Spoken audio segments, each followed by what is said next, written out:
Good morning friends, welcome to Kalpana's Kitchen. நிக்கமா Kalpana's Kitchenல ஒரு யம்மியான சென்னா masala recipe எப்படின்னு நம்ம பார்க்க போறோங்க. வாங்க அதுக்கு என்ன ingredients வாங்க பார்க்கலாங்க.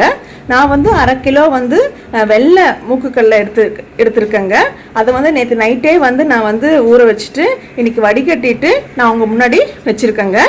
2 பெரிய வெங்காயம், இது வந்து பால் ஆடங்க, இது வந்து 2 டேபிள்ஸ்பூன், 3 தக்காளி, 1 டேபிள்ஸ்பூன் இஞ்சி பூண்டு விழுது, 3 பச்சை மிளகாவும் கொஞ்சம் கறிவேப்பிலையும், சென்னா மசாலா பவுடர் வந்து 1 டேபிள்ஸ்பூனுங்க, உப்பு வந்து தேவைக்கான அளவு, தனியாத்தூள் 1 டேபிள்ஸ்பூன், ரெட் சில்லி பவுடர் 1 டேபிள்ஸ்பூனுங்க.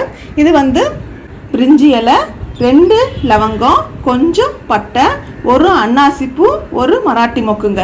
இவ்வளோதாங்க நம்மளுக்கு இன்க்ரீடியன்ட்ஸ். இப்போ நெக்ஸ்ட் ஸ்டெப்பாக நம்ம வந்து இந்த சுண்டலை வந்து குக்கரில் போட்டு கொஞ்சம் மஞ்சத்தூள் கலந்து நீங்கள் ஒரு 5-6 விசில் நல்லா வேக வைக்கணுங்க.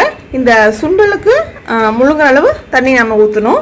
2 பெரிய வெங்காயத்தை குட்டி குட்டியாக கட் பண்ணிவிட்டு நாம் ஃபைன் பேஸ்ட்டாக அரைச்சிக்க போகிறோங்க. தக்காளியும் அதே மாதிரி கட் பண்ணிவிட்டு மிக்சியில் அரைச்சிக்க போகிறோம், ஃபைன் பேஸ்ட்டாக அரைச்சி வச்சுக்க போகிறோங்க.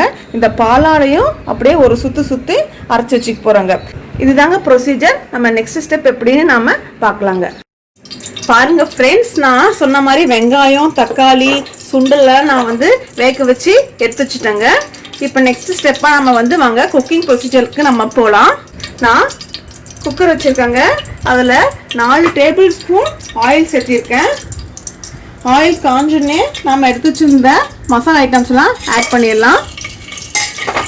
நல்லா இந்த மாதிரி மிக்ஸ் பண்ணி விட்டுக்குங்க. மிக்ஸ் பண்ண அப்புறம் நாம் எடுத்து வச்சுருந்த வெங்காயம், 2 பெரிய வெங்காயத்தை அரைச்சி வச்சுருக்கோம் இல்லைங்களா, அதை ஆட் பண்ணிக்கலாங்க.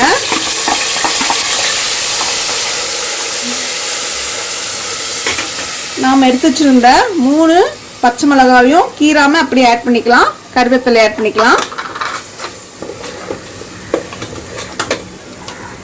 இஞ்சி பூண்டு விழுது 1 டேபிள் ஸ்பூன் ஆட் பண்ணிக்கோங்க. நல்லா மிக்ஸ் பண்ணி விடுங்க.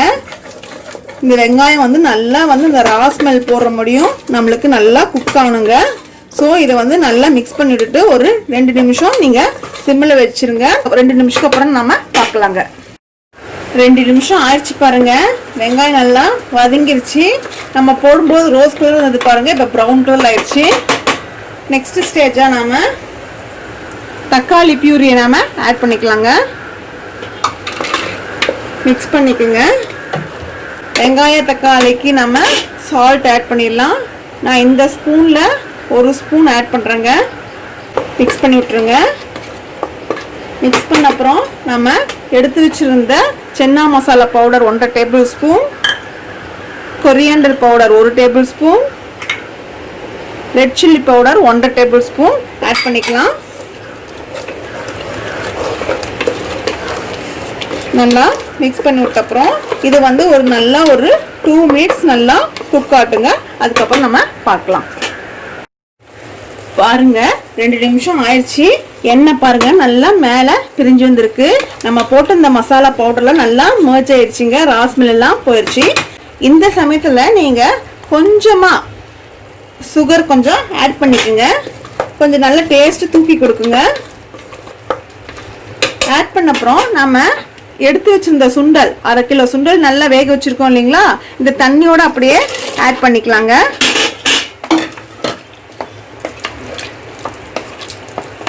நல்லா மிக்ஸ் பண்ணிட்டு நாம எடுத்து வச்சிருந்த இந்த பாலாடை நல்லா பாருங்க மிக்சியில் நல்லா அரைச்சி வச்சிருக்கேன், நீங்கள் ஆட் பண்ணிக்கலாம். இது எதுக்குன்னா நம்ம வந்து ஃப்ரெஷ் க்ரீமுக்கு பதில் நம்ம இதை ஆட் பண்ணுறோங்க.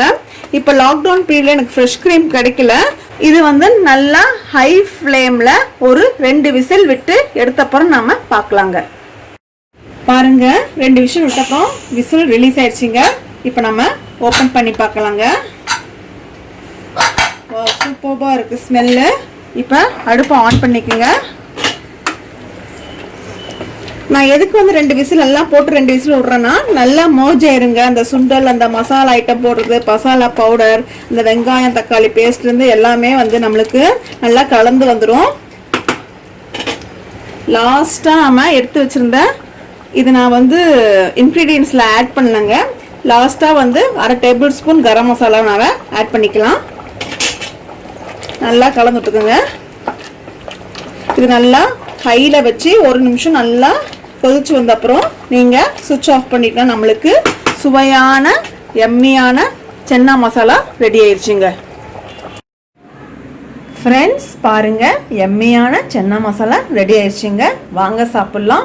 இது தாராளமாக 3-4 பேர் சாப்பிட்லாங்க. இது ரோட்டி ஐட்டம்ஸ்க்கெல்லாம் சூப்பராக இருக்கும். லைக் சப்பாத்தி பரோட்டாக்கெல்லாம் சூப்பராக இருக்குங்க. கண்டிப்பாக இந்த ரெசிபி நீங்கள் வீட்டில் ட்ரை பண்ணி பாருங்கள். இந்த ரெசிபி உங்களுக்கு பிடிச்சிருந்தா லைக் பண்ணுங்கள், ஷேர் பண்ணுங்கள், சப்ஸ்கிரைப் பண்ணுங்கள் அண்ட் கமெண்டும் ஷேர் பண்ணுங்கள். தேங்க்யூ.